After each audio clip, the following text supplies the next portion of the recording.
get charged with a crime, we are the initial courts that you come before.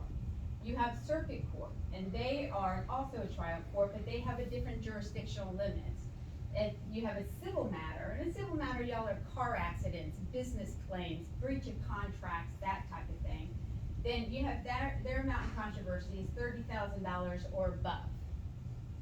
Juvenile, family law, probate, and criminal is the felony cases. Those are your sexual batteries, your murders, your grand thefts, your larger crimes, anything that's punishable by more than 1 year in jail. So when you're looking at a misdemeanor, the maximum sentence you can get is a 1 year in the Pinellas County Jail. When you're looking at a felony case, it's generally state prison, and it's more than a year. Then you have 2 levels of appeal. So if something happens in trial court and someone wants to appeal the decision, you would get appealed to the district courts of appeal. Currently, in the state of Florida, we have 5 districts. We are in the 2nd district. Now, I say currently because just this past legislative session, they just created a 6th circuit. And so that will actually affect our 2nd district. Our 2nd district has Sarasota, Pinellas, Hillsborough, and Polk, and Pasco. Lakeland's going to be taken out of that. So it's going to, and I'm not sure exactly what counties are going to be in that 6th district court, but we'll still be in the 2nd district court. So if you're appealing me, and interestingly, up until 2 years ago, if you were appealing somebody from the county court, we would actually go to the circuit court.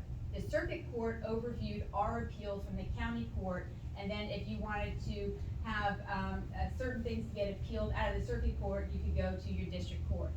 2 years ago, when they changed the jurisdictions, they took most of the county court appeals out of the circuit court, and we now go directly to the 2nd district court of appeal.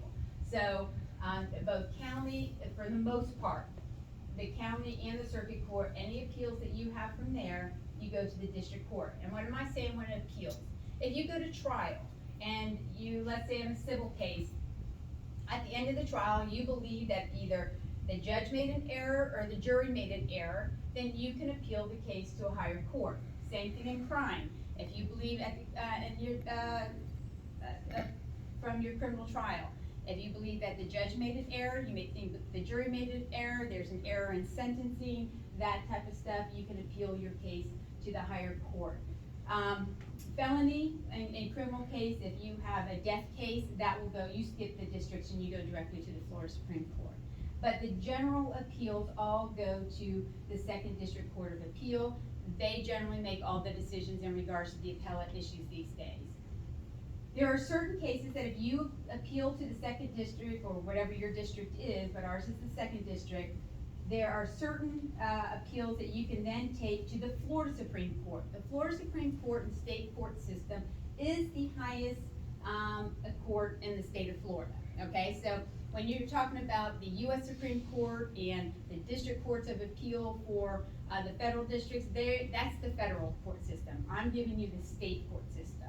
There are times when they overlap, but this is generally what we have for what my chain of command is in regards to a county court judge.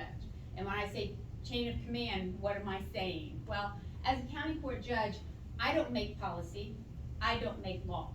As a county court judge, I follow the law. And I follow the law that is written from the legislature or that the case law. Case law is interpretation of what the legislature has stated. And I can't, if there is a case out there or a law out there, I don't change it, and I can't rule against it. If there is a case from the 2nd District Court of Appeal that is out there addressing the issue that I'm addressing, then I follow it. I am not allowed not to follow it. I just did 2 double negatives, but I have to follow it. If my district hasn't ruled on that issue, but another district has, I'm required to follow that other district. If 2 other districts have ruled on a case, an issue, and ours has not, and those 2 other districts are conflicting with one another, then I make the legal analysis as to which one I'm going to follow.